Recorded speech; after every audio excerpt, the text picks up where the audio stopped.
Really proud of you. I'm proud of myself, really. Nobody's more proud of me than me. That is the truth. That is the truth. We knew that. We've known that. We've known that for years.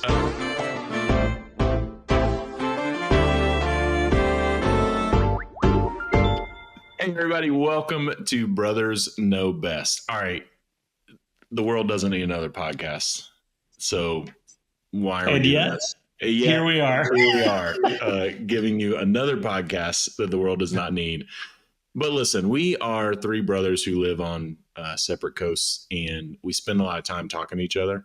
We have a lot of fun together, and some people have convinced us that we should have fun together with mics turned on. And so that's what we're doing. So this is Brothers Know Best. We're excited to launch this show. Yeah, there's my wife hasn't said this out loud, but I do think there's a certain expectation that I will stare at my phone less texting you guys if we do this once a week. So we'll see if that pays off for her. I don't know. But what are we going to do every week? We're going to try to get together every week and just catch up. But we want to talk about the best. We have a lot of stories, a lot of memories, a lot of opinions, a lot of banter, and a lot of grief we give each other. And so we have a very loose definition of best, but we'll take you through 3 segments, and we'll talk about the best thing in sports, or the best thing we've seen on the internet, or the best candy, or the best meal we've had. And so hopefully you'll enjoy the ride. And if you like us enough, you can subscribe wherever you get your podcasts, and in the description here. Yeah, there'll be some good stuff here, guys. At least we hope. It'll be funny to us. We hope you enjoy it. Yeah. Should we talk about, before we jump into the topics, does it matter that who's the oldest, who's the youngest, or is that obvious? It doesn't matter. I'm the oldest. I'm the boss. That's all that matters. You're the favorite, so that's all that matters. And mom's favorite. Yeah. So no. And little brother up there in the top. Think about this. I see mom and dad almost every week, and Michael is still the favorite. Wow. Humble brag. Almost every week. All right, y'all. Well, let's get into it. So we're going to talk about the best thing that happened in sports this week in segment 1. So listen, what a great weekend in sports. We love sports. Sports is something we talk about a lot. Probably spend too much time talking about sports, even though I think that's impossible. You can spend too much time talking about sports. But man, what a great weekend. Michael, what was your best thing about the sports weekend? I don't know if it counts as a weekend, but the last week, I guess it was Friday night. So Freddie Freeman ending game 1 of the World Series. I saw a tweet. Somebody said, I now understand the definition of bittersweet in like a deeper way. And man, if that's not the truth. Like, I told all my friends here in Oregon, watching Freddie Freeman hit that grand slam was just epic. And all I could think was, he's wearing the wrong jersey. If he just had the right jersey on, this would be elation. But yeah, why would it be elation if he had what would be the right jersey for people who don't know? Oh, well, it would be a Braves jersey. We know, but listen, we're talking to people who have no idea who we are. It would be the jersey that Freddie Freeman should have died in and been buried. Should have been buried in. I think we can all agree. The Braves jersey. Bury him out beside first base, baby. That's right. Yeah. What might have been. Freddie Freeman broke our hearts, signed with LA. His agent, who basically called Alex Anthopoulos bluff, ended up getting fired. So even adding the insult to injury, the guy who basically took Freddie Freeman away from the Braves is no longer even his agent. But the Braves, we're lifelong Braves fans. Lots of memories of the Braves, and Freddie Freeman hitting that grand slam absolutely broke my heart and made me smile. And honestly, I mean, that's sports. That's baseball. Yeah, that's sports. You feel all those emotions right there, seeing Freddie do that. Like, all those emotions just come right. I'll just be honest. I'm just glad he did it against the freaking Yankees. Yes. Because if there's one team that I hate more than any sports team in the history of the world, it's the Yankees. If you are a Braves fan growing up in the 90s, like we did for the most part, like you just hate the Yankees. I don't care. Yeah. That's funny because if there's any team that I hate more than any other team in sports, it's probably the Falcons.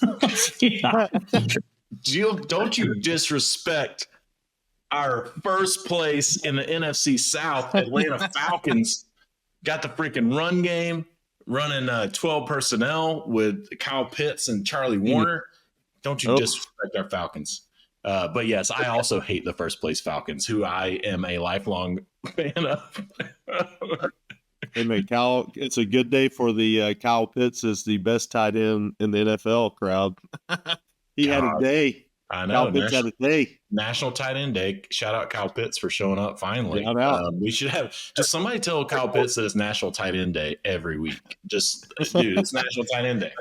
Go do something. Shout out Brock Bowers didn't have a bad day. He was 5 targets, 5 catches, 58 yards. Listen, I have a fantasy team that it's the first time in 8 years I've played fantasy football, but it's with a bunch of guys at work. And I call my team Junkyard Dogs. And my strategy was draft former Bulldogs. So I've got the Eagles defense. I've got Brock Bowers at tight end. I've got DeAndre Swift and who else? Who do I have on my the other running back? You're a great GM. Nick Chubb. You're a great GM, yeah. I'm a great GM. God, that had a lot of momentum going into that. You were so close to having quarterback. Anyway, well, I don't want to talk about my quarterback because it's not Matt Stafford. Jake Fromm. Jake Fromm. Oh my God, it's Jalen Hurts, who did me a solid today. But anyway, former Oklahoma quarterback. Shout out Oklahoma grad Jalen Hurts. Yeah, but well documented. Former Oklahoma star. So anyway, but the Dogs are doing me right. Brock Bowers doing me right every week. What a guy.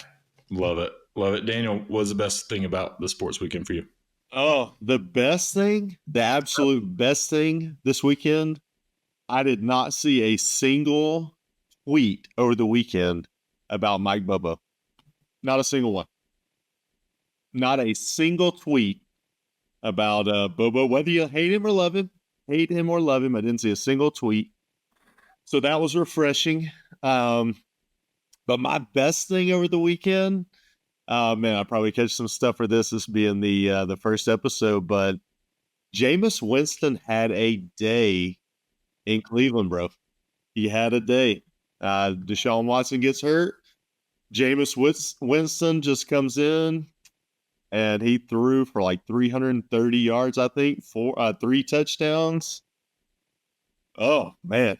Jameis Winston is a baller. Now, he is also well, I guess it depends on how you like it, but he's a ratings magnet. Just because whatever comes out of his mouth, people are going to love it or they're going to hate it. But I love it today. Today. Speaking of people who should have a podcast, if Jameis Winston releases a podcast while you're listening to this podcast, stop and go listen to Jameis Winston's podcast. Yes. Jameis Winston. He has made so much money. Being a first-round draft pick, he made a lot of money, but he has made so much money after the Buccaneers years being a backup quarterback. He's made some decent money. Yeah, well, shout out to our boy George Foster 72 on Twitter, who said the Jameis Winston megachurch has gone to numbers. Because Jameis Winston, he's going to be a megachurch pastor when he's done, man, and it is going to be a wavering faith. He said, ultimate belief. Yeah, depending on the Lord. That's all he said pregame. He said, "Did y'all see him in the pregame?" So Jameis Winston, he said, "Represent the names that are on your helmet." Well, we don't got no decal. And I died. He said, "Represent the names that are on your helmet." Well, we don't got no decal. I love Jameis Winston, man. Shout out to him. Kudos to him for a win over Baltimore. Not an easy feat, and I mean the guy. Belief in yourself is such a powerful thing, and people can say what they want about his vernacular, but man, the dude believes in himself. He believes in his teammates. Nobody believes in Jameis more than Jameis. That's right. But honestly, though, like that's what it takes. I mean, if you talk to some of these guys just on a real level, I mean, you have to have a lot of things before you get to the NFL, just physically, but you got to have a mentality like I'm the dude for this position, for this team. I'm the dude, and you got to have that mentality every single week. Well, a quarterback, especially. I mean, there's only 32 of them. You know, Right, it's exactly. only 32 guys are going to be out there Right. on any given week playing that particular position. So, yeah, you got to have that mentality. So, shout out Jameis. That's a good one. My best thing that happened in sports for me this weekend was Lee Corso. I don't know if you guys saw College Game Day was in Indiana and Bloomington. Shout out to Kurt Signetti and the undefeated 8-0 Indiana Hoosiers, who are just beating the brakes off of everybody. Beat the Washington Huskies. The biggest disappointment in college football by a mile. The Washington Huskies, because they played for a national championship, and then they lost their coach. They hired this hotshot Jed Fish, who was supposed to come in and be better than Kalen DeBoer, I was told, and that dude has just been terrible. The whole thing has just been a dumpster fire. But shout out to Kurt Signetti. What I loved. You got it. Sorry. You raise your hand. Michigan would like a word. Just don't be throwing around like most disappointing team in college football and not even mention Michigan. Michigan would beat the brakes off Washington if they lined up this week. I'm telling you, man, Washington. But I understand. Michigan and Washington, both two of the biggest disappointments coming off a national championship game coming into the next season since, I guess, 2020 LSU and 2023 TCU, I guess. But no, the best thing, Lee Corso. So Lee Corso, Lee Corso was head coach in Indiana in the 70s, in the 80s. A lot of ties to Indiana, clearly, and for College Game Day to go there and then have Lee Corso. My favorite thing was him wearing the pullover. So he had the Indiana pullover, the replica of the one that he coached in back in the day. And seeing him up on that stage talking about Indiana, talking about his time there. And then the biggest thing for me was when they did the segment about him and his time in Indiana, and they had a lot of his former players and assistant coaches like sitting around the table. And man, dude, that just got me. Like hearing those people share with him what they learned from him, and just like, I mean, people crying and telling them as a coach, or like I guess I liken it more to like being a parent. Like I feel like as a parent, when you get older in life, for your kids to come sit down with you and be like, you taught me this, I learned this from you, I've molded something I did after you. Like that's kind of like the ultimate respect, like the ultimate acknowledgement of how good of a job that you did as a parent or as a coach. Like as a coach, that's it. Like for your kids to come back, your former assistants to come back, whatever, and just pour on you like all these accolades and all these compliments and all these, just how much they adore you. Just incredible. I just want to comment on. Oh, go ahead. Yeah. No, go for it. Okay. You I think you posted a picture of like from, was it the 70s? Yeah. Lee Corso as the coach, and then side by side with Game Day this weekend.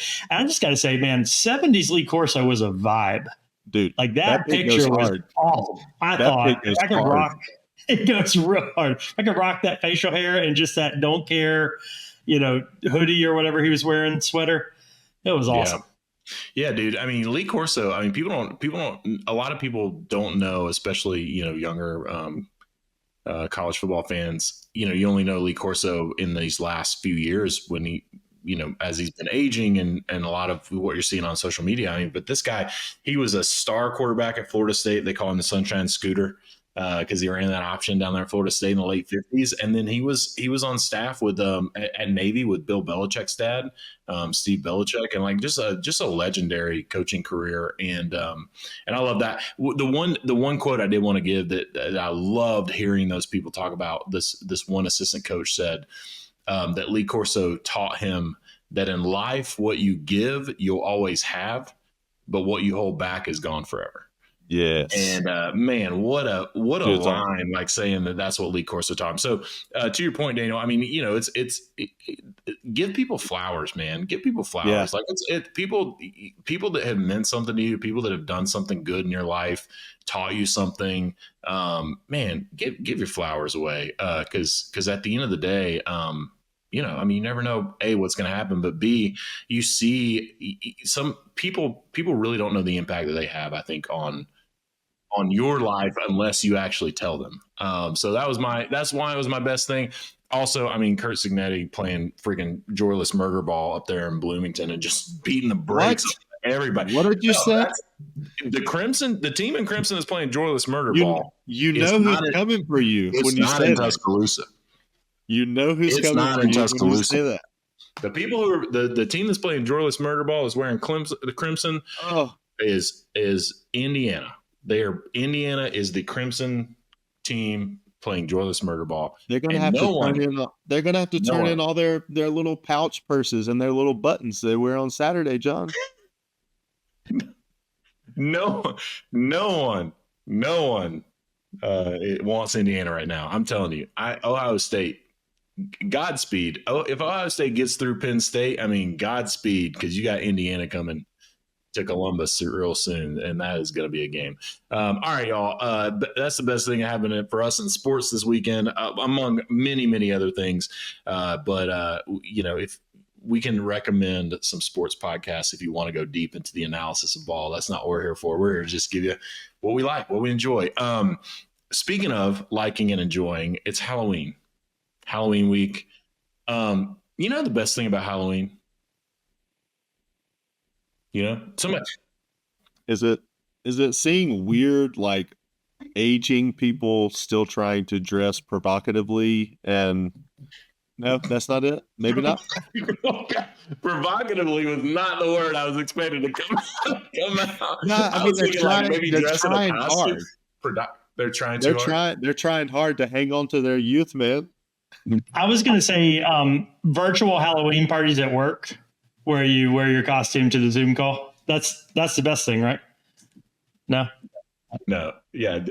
Any work costume party where you're on Zoom dressed in a costume in your home, you should question. It's a Dan Mullen moment. If you find yourself on a Zoom call in a costume, just say to yourself, I'm Dan Mullen.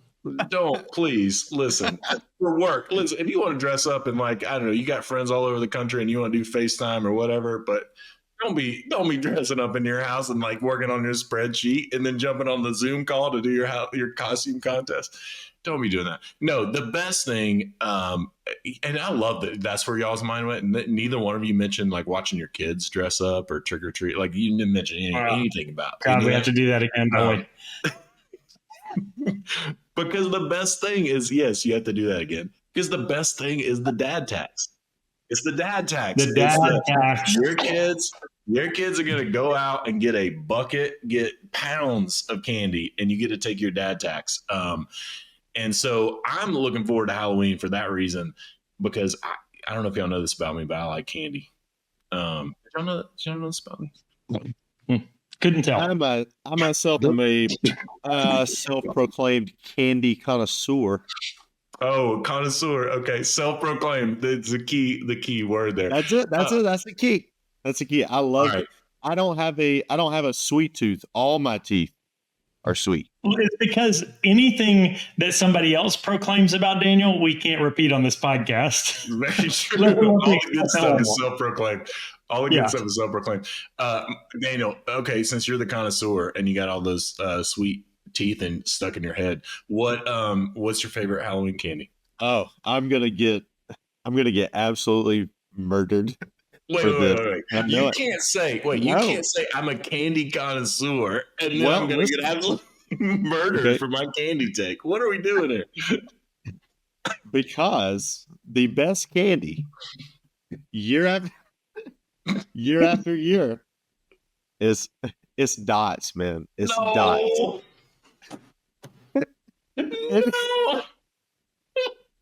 is dots. And let me tell you why. Let me tell you why. Wait. Listen, who said this podcast will never work? It was me, and I was thinking about that take. No, Don, of all the candy, that's where we're going. God, I've never been more surprised about. Your Honor. All right, explain yourself. All right, please. Okay, so dots. All right. So nobody else likes them. So the stores are never sold out. Okay. Now I know that's crazy. I know that sounds crazy, but listen to me. You get those little bitty boxes now you can buy the big boxes at CVS. And sometimes they'll run them 2 for $3. That's a deal. That's a deal, bro. But listen, I haven't yet run into the famine of Almond Joy. I'm just going to say, I feel like there's plenty of candy of whatever variety you want to go around. If you get that little box. You get that little box that will last you all day. So they are economically. I mean, that's an economical choice. That's for the economy. You buy those little bitty boxes. You can chew on those all day because they get stuck in your teeth. You taste them all day. Stale. You're chewing on rubber, basically. No, but no. I know. I knew that reaction when I said dots. But look, I will die. Right. I will die on that hill. There are so many good candies. Don't get me wrong. I love Reese's. I love Kit Kat. I love Almond Joy. I love all that. I love actual good candy. Why don't you just name those? I'm saying dots is my favorite Halloween candy. I'm not saying it's my favorite candy. I'll say it's my favorite candy. My favorite Halloween candy. Okay. Fair. Right, got it. Right. I'm gonna go next. Save us. Because I've already mentioned Almond Joy. Back on track. Look, I've already mentioned Almond Joy, and I got to tell you, when I told my kids Almond Joy was my favorite Halloween candy, my son said, "That's the worst candy ever. They shouldn't give it out for Halloween." And I said, "Son, let me give you a little perspective. You know what the dad tax is. Almond Joy is somebody else paying your dad tax without you feeling the impact of it." And he paused and said, "That's a good point." So Almond Joy, anything coconut. I'm a coconut fiend. Nice. All right. Does anyone want to take a guess? Anyone have any guess? Well, let me tell you, mine was not dots. Did I took it from you? I'm sorry. I was not gonna choose dots if anybody was curious. Daniel, Daniel, you just want to say it on the count of 3. We know where this is going. Yep, let's do it. 1, 2, 3. It's Reese's Pumpkins. Pumpkins. Yep. I'm too predictable. Reese's Pumpkins. Listen, I'm telling y'all, Reese's Pumpkins. I don't care if it's Reese's Pumpkins, if it's Reese's Christmas trees, if it's Reese's Hearts, if it's Reese's Eggs, any of the seasonal Reese's peanut butter cups, because the ratio of peanut butter to chocolate is significantly better. They put more peanut butter in there. They put a little bit more chocolate, and it is the best. That's my Death, taxes, and John tweets Reese's. Yeah, you can reliably count every holiday season. Yeah. John will wax eloquent on Twitter. Absolutely, yeah. Reese's Pumpkins, definitely. Any seasonal Reese's. John, what's your take on the? Okay, so they make Reese's now. I'm gonna pick your brain for just a minute. Okay. So they make the Reese's now where they have more chocolate or more peanut butter. They have the peanut butter lovers. Do you gravitate into that space at all, or do you? Yeah. I'll get down with a big cup. Do you get down? Let me test you here. Do you get down with the potato chip cup? I don't even know what that is. John, see, that's why I'm the candy connoisseur, because I know what's out there, even if I don't like it. No, listen, connoisseurs don't know what all of that. They know it's good, and they go back to what is good. There's no need. But to know what's good, you have to have tried what is not good.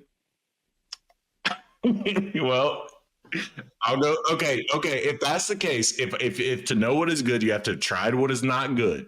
John, what's your favorite? I will go out tomorrow and I will buy some dots. Okay, so you're saying just imagine every time Daniel goes into Walgreens, it's like supermarket sweep. He just goes down that candy. All the new candies.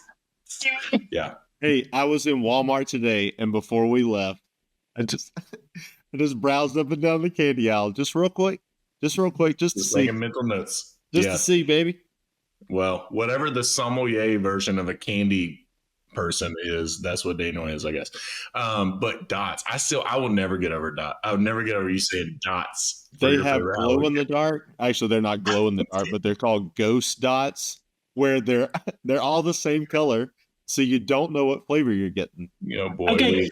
we've lost all of both of our listeners, and they were our parents. So yeah, exactly. Mom already gave up on us. Listen. I said we've got a pretty broad definition of best. So if we were going to reframe this and say, what's the best candy to give out if you want kids to stop coming to your house for Halloween? Dots would be near the top of the list. Unless it's my kids, because they know that Daddy likes dots. Yeah. Well, I would also say any kind of like wafer. So Necco wafers or Smarties or any of that chalk candy, garbage. Don't do it. Listen, I'm going to tell you right now. It should be illegal. You should get fined if you're out there handing out Tootsie Rolls or Smarties or candy corn or boxes of yogurt covered raisins. Oh gosh, come on. Twizzlers. Twizzlers. I can already tell in this podcast, we're going to need a disagree, like some kind of baton. Okay. Because I was with you, except for Tootsie Rolls. Get off Tootsie Rolls. Okay. So we'll figure out the disagree baton situation. Yeah. I'll take all your Tootsie Rolls. All right.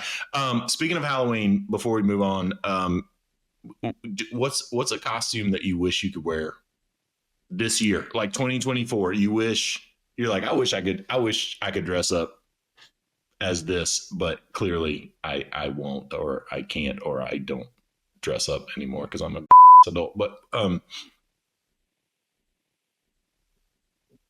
we made it 27 minutes. We'll bleep it. But are you? 27 minutes before our first grown minute on the podcast. All right, Daniel, you go first. Okay, so I'm gonna stick with the sports theme, the sports vein, if you will. But I would dress up as Mike Norvell, because I really think that's all he does every week. I think all he does is put on that FSU shirt. The dude, do you know what his buyout is? Just real quick, at the end of this year. $63 million. That is one rich dude, and he doesn't even work. He doesn't work. God. What is he doing? What are we doing? That is a good question. What is he doing? That's a great question. Michael, what you got? I couldn't think of a really good one that wasn't politically charged. So I would go, and some would say this is politically charged. I'd go Kalen DeBoer pre-loss, because man, that'd be so easy. Throw on a t-shirt, throw on some shorts. Yeah, that's all good. That's good, man. For me, I would go as Nick Saban, because I mean, clearly the person who's living the best life in America right now, watching an entire economy in the state of Alabama pine for you and desire everything about you, because the other guy that followed you is doing such a terrible job. That would be a good one. But I would also say non-sports related. My 12-year-old is going as one of the twins from The Shining, and so she had an Alice in Wonderland dress that she turned into one of the blue dress from The Shining twins. Oh, I love it.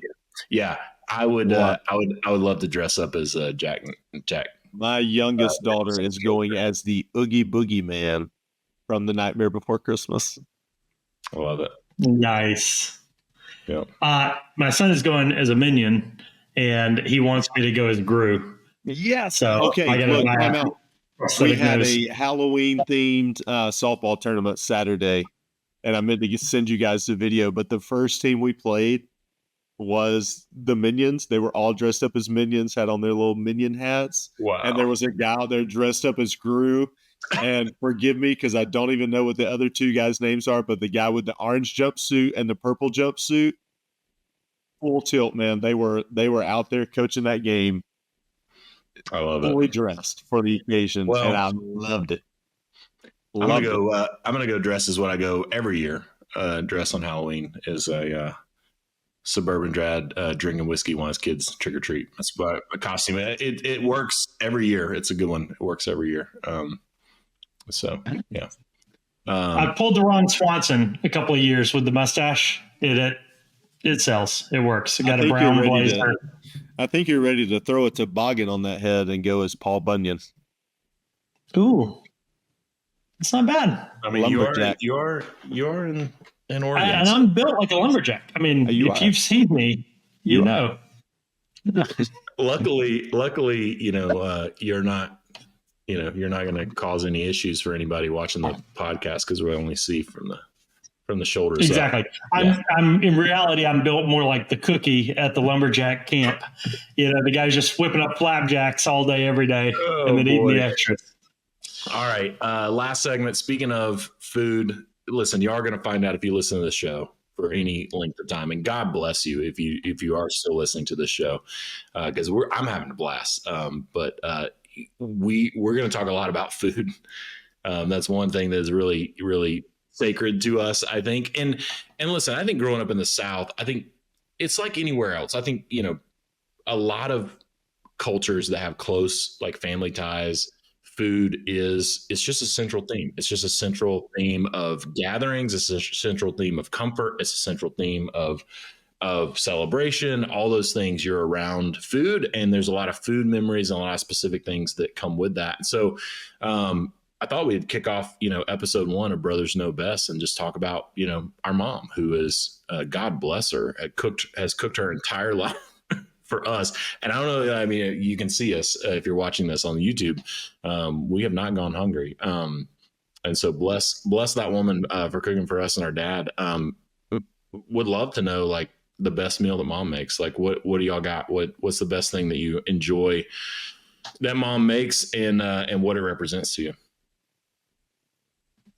Shall I go first? Because you guys already know where I'm going. Go for it. No. I know exactly where you're going. Yeah. Hit us with it. Mom's lasagna. I mean, so simple, so just straight ahead home run lasagna every time. Nothing fancy, no secret vegetables hidden in there.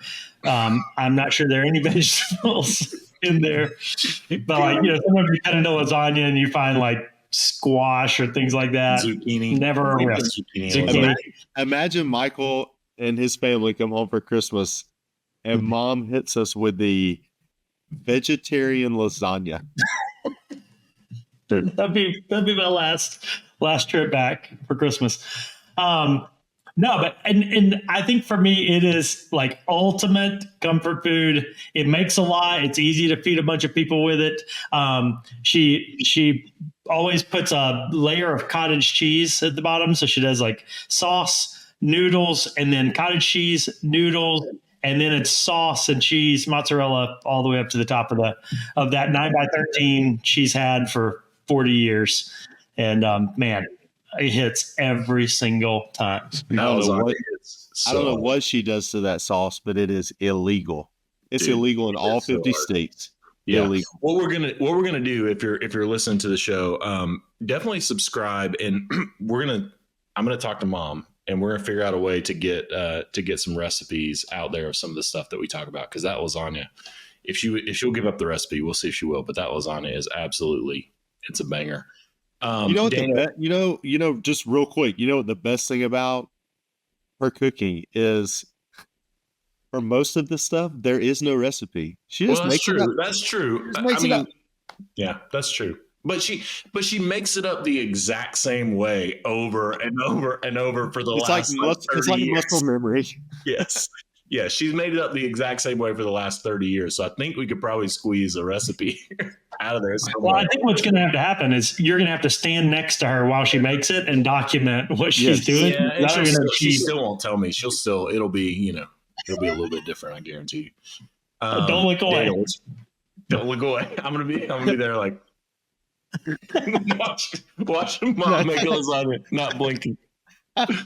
Oh, Daniel, what you got?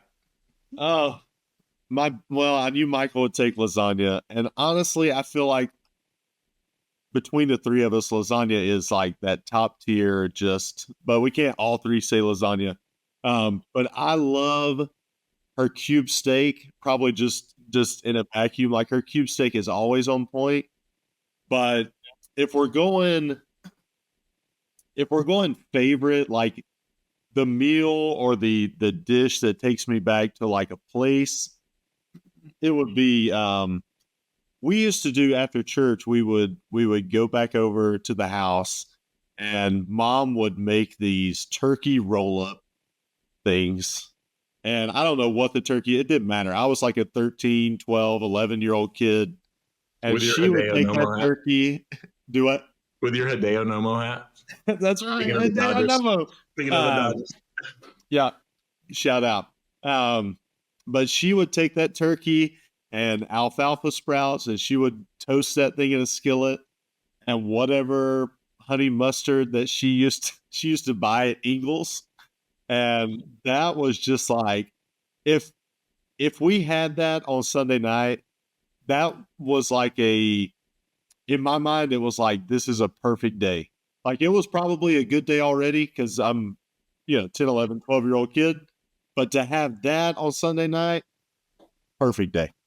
Dude, perfect. That honey mustard, before Michael says a single word, because I know what he's going to say. Let's just go ahead and mute. He's going to say, before he even opens his mouth, that honey mustard was crack. And that's what made those turkey roll-ups was that honey mustard. Made it. That's what made it. Michael, is there anything you would like to add? Let's mute it. My mom told me say no to drugs. So I said no to honey mustard. That honey mustard. Daniel brought this up earlier. I don't even remember turkey roll-ups. And then he mentioned it was that honey mustard that hit. And I was like, I probably spent all my energy avoiding eating the turkey roll-ups because of that. So I mean, you turned out okay, but like how much better could you have turned out if you would have enjoyed? Michael was the pickiest eater of the three of us. He's a big foodie now. Got a really good, I don't know, decent palate. It doesn't like honey mustard, so there's an issue there. There's still some things that man will not eat. Otherwise, Michael, what's your favorite like picky memory when it comes to food? Like what when you look back, like something that you forced mom to make for you because you wouldn't eat what the rest of us were eating? Well, mom made a lot of mac and cheese because I would just fill up on it. But she tells the story of me coming up to her when I don't know how old I was, 6, and she would be cooking, and I would come up and like grab, like her pants or whatever, or shirt, and say, Mom, please don't make beets. Please don't make beets. Yeah, I would just beg her, and she would just look at me like, I'm not making beets, but I had this like visceral fear. She's going to put beets on my plate, and I'm going to have to sit there because Dad would have these moments where it's like, "Hey, eat it." If it's on your plate, you had to take 2 bites, or you couldn't get up. That's right, 2 bites before I get up. Yeah, man, I'll go ahead and confess. I love beets. I love pickled beets. I love mom. I love them now. Yeah. I love them. But my favorite is the quintessential Daniel. I didn't get an invite, so I couldn't eat it. 2 weeks ago, Daniel posts on Twitter my favorite meal that mom makes, which is basically the Thanksgiving meal that mom makes on a random Sunday in October for whatever reason. She's making like Thanksgiving up there. But it's chicken and dressing, which is insane. She makes it in that big pan, and it's like this thick and fluffy. The ham, green beans, that sweet potato casserole where she does like whatever that crunch thing is with pecans and brown sugar. That sweet potato casserole deserves its own episode. God, Period. it is so good. We will get the recipe for that. I will get the recipe for That's that personally. if anybody is sticking around for a recipe, that's the one you want. Yeah, That so is like the one of one. If you're a Yeah. baseball card person, that's like the one of one. yeah, it's Like not. Let's be clear. This isn't no. It's not a run of the mill a southern sweet potato casserole where they put like all the weird like marshmallow stuff on it, and it's like all like and it's all like soupy. You know what I mean? Like you've all if you've eaten southern sweet potato casserole, you at some point in your life have dug into one. It's like all this goopy marshmallow stuff, and then there's like this liquid in the bottom of it, and it's all like what, dude? This stuff Garbage. that is garbage. This stuff is so good. It is the top of it is pecans, like toasted pecans and brown sugar and like whatever. It's got like a crust about this thick of that stuff, and then it is like the fluffiest, like good textured mashed sweet potatoes, and there's not a lot of like any of that other like junk. It is so good. But chicken and dressing, the ham, green beans, sweet potato casserole, and then I'm gonna say, I'm just gonna say this because she makes it a lot with this meal, and it's very underrated in my opinion. Is that coleslaw that is just like it's basically like a little salad. It's not coleslaw like you're thinking. If you're listening to this, you know you might be thinking like some of the like longer pieces of cabbage and like goopy mayonnaise and whatever. It is like it's like so thinly diced like it's a very classic like southern coleslaw, but it's a little bit vinegary, a little bit salt and pepper, just a little bit of mayonnaise, and that's a perfect meal for me. If I That and then thinking like with just a slightly burned roll on the side. Oh, hold on, slightly. Okay. Listen. Okay, Okay, who's gonna tell the story? Who's gonna tell the story? We're recording this on Sunday for most of you who may not know, or we may not have told you. But I was there today. I was at mom and dad's today. We went up there for church, whatever. And it's all you talk about muscle memory. Dad turns around while he's fixing a salad, and he asks if there's something burning in the oven. The rolls haven't even made it in there yet. So for those who clearly, if you're listening to this podcast, you probably don't know, but my mom, fantastic cook as we have just established, makes amazing meals that mean a lot to us. That chicken and dressing meal I just told you about, like it represents life-changing. Yeah, Yes. It represents comfort for me. I mean, there have been times when I was like depressed and grieving and had ended up, my mom's chicken and dressing, and it just like to a place, man. Dude, that food takes you to a place. It just takes you to a place. It is so special. But boy, every time I'm gonna say every time because it is just every time. Every time mom cooks, she makes the dinner rolls, and somehow she ends up burning the bottom of the dinner rolls. This woman is cooking for an army and will burn the bottom of dinner rolls every time. Every time. We didn't even mention. Listen, we didn't mention that like she gets out of church and she'll get out of church at 12:30, and by 1:15 she's got this feast on the table. But like every single time. But every single time, you got to take the bottom of the dinner rolls off because they are burned. You're up there like holding the roll and like scraping it. You're cutting it with a knife because you can't, But shout out, because man, Lord, can she put it together? So we're going to talk a lot on this show about our mom's cooking, our memories around it. What is there like a memory? Like what does the things that you mentioned, like what does it evoke for you when you think about mom's cooking? For me these days, because I only see them a couple of times a year. And so if they come visit, I live out in Oregon and they live in Georgia.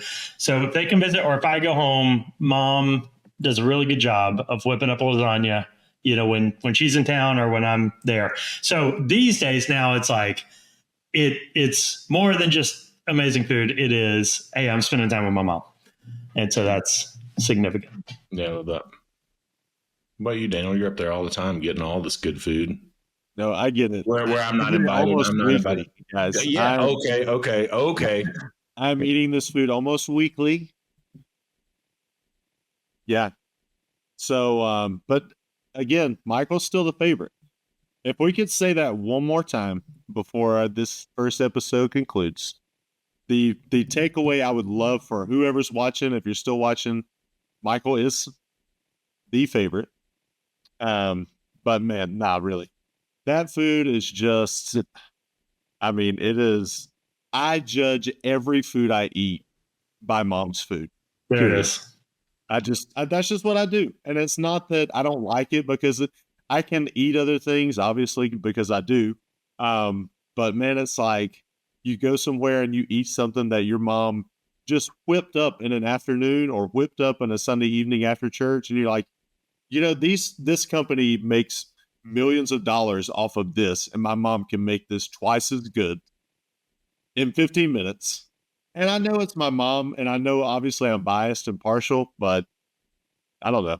That's just what it is. What I love though is what you just said. I think represents. I think so many people can relate to that. No matter the region that you live in or the culture that you come from, I think so many people can relate to. I judge, my food wherever I go around the world by my mom's cooking. I think there's just something really special and really sacred about that, and so that's why I love talking about it with you guys. And now I'm extremely hungry here on a Sunday night, and have none of any of what we've talked about. So I'm going to go out to CVS because they're still open and get some dots. Because the last thing I want to do is get anything that I think is going to be good and then sit there and eat it and think about my mom's cooking. So I'm just going to go get something I know will be terrible and get the dots. And that's what we're going to have tonight. No, but thanks for listening to episode 1 of Brothers Know Best. Listen, if you're still listening, would love for you to subscribe to the show. We're going to have fun doing this. We're going to keep doing it. Follow us on the socials. The links are in the description. Tell a friend. We'll be back next week talking about more best things. What you got? What you got to say? The good news is, if you listen to this part, this is the worst it's ever going to be. Hopefully, oh, for sure. We're going to get better. So it's good. Well, I mean, okay. It won't get worse than this. It may stay this bad, but yeah, there you go. It could stay this bad, but it will definitely. It may stay this bad, but it'll be this fun. There we go. There you go. There's our tagline. All right, y'all. Thanks for listening. We'll be back next week. See ya. See ya.